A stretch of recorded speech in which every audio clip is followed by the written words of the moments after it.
Bugün ilk savaş videomuzda Ermənistan ilə Azərbaycanı bugün savaşdıracağıq. İlk başta onların müttəfiqlərini deyək.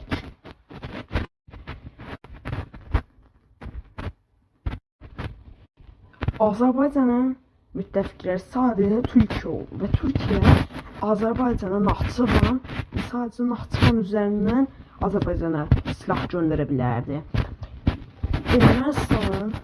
Ermənistanın isə dostu olan İran savaşa qatıldı. İlk başta səbəb Ermənistanın tezdən Qarabağa hücum eləməsindən başladı. Bundan sonra Azərbaycan ordusu Zəngilan'a doğru gələrək Zəngilandan Ermənistandan çatışmalara başladı.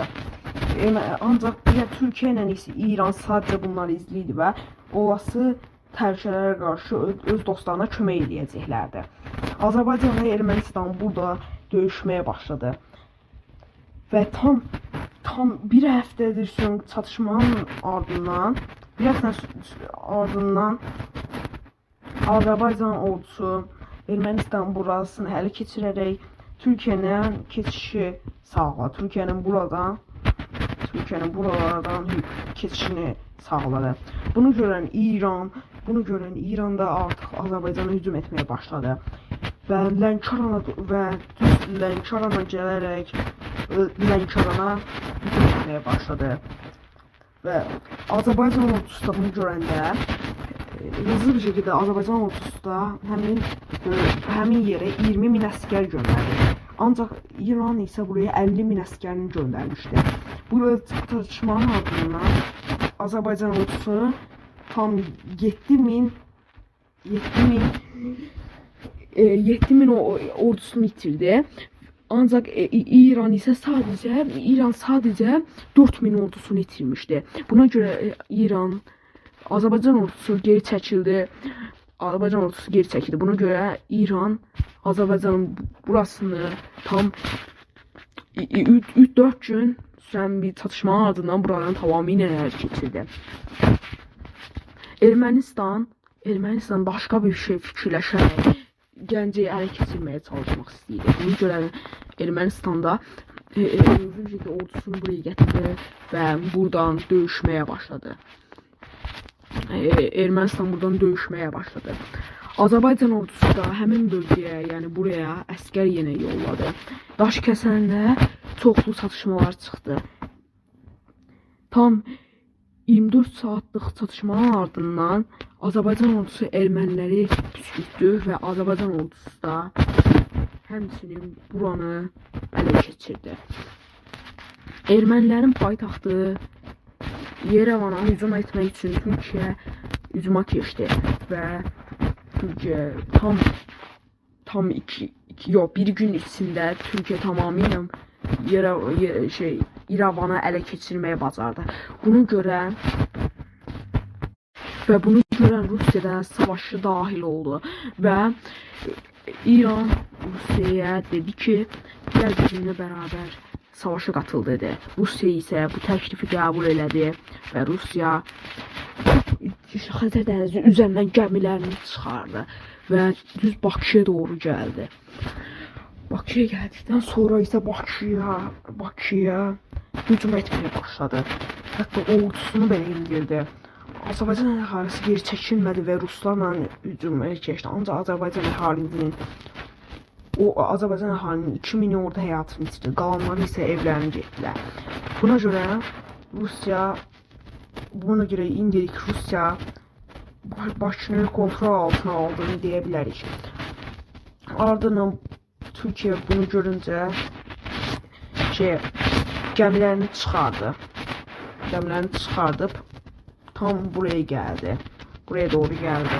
Buraya hücum etməyə başladı. Rus əskərləri, gəmilər də, Rus uçaqları isə gəmiləri partlatdı. Və ardından əsəbləşib daha sonra Gürcüstana izin alaraq əskərlərini keçirdi və Türkiyəyə hücum eləməyə başladı.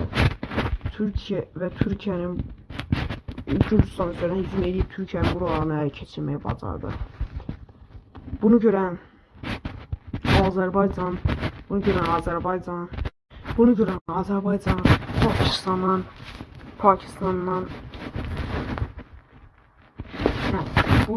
Azərbaycan Pakistandan kömək istədi. Pakistan isə təklifi heç vaxt geri çevirmədi və İrana əsgərini getirib İrana hücum etməyə başladı.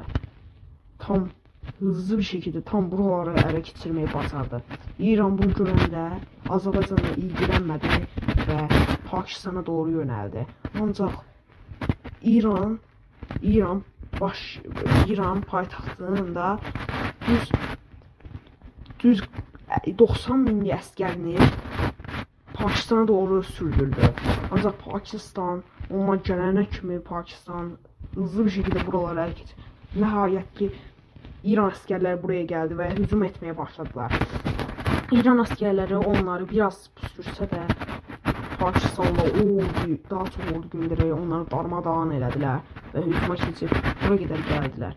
Bunu görən İran təslim oldu və Azərbaycanın aldığı bir dənə torpağı ona geri qaytaracağını söz verdi və Azərbaycandan aldığı bütün torpaqları alaraq savaşdan geri çəkildi. Bunu görən Rusiya əsəbləşib Azərbaycana daha çox hücum elədi və Şəkini və Xaçması tamamilə ələ keçirdi. Azərbaycan ordusu ilə Ruslar başdan qorxsa da Ruslar irəliləməyə davam elədilər və Azərbaycanla bu qədər yol açdılar. Azərbaycan bu irəliləməsinə dayanamadı və Türkiyədən yardım istədi. Türkiyə isə buraları qaytardıqdan sonra Rusiya onlara cavabını verdi və təklif bu idi. Ermənistandan alınan bütün torpaqları qaytaracağı və Ermənistandan alınan bütün torpağı qaytaracağını və daha sonra da Azərbaycanın bütün torpaqlarını geri qaytaracağını dedi. Azərbaycan və Türkiyə Rusiyaya qarşı çox yerə bilmədikləri üçün məcburi bu təklifi qəbul elədilər və Türkiyə bütün torpaqlarını verdi. Adını Azərbaycanı verərək müharibə burada bitdi. Əslində qazanan və bu savaşı əslində qazanan Azərbaycan olsa da dostlar olaraq isə Ermənistan qazandı. Yəni heç kim qazanamadı və savaş burada bitdi.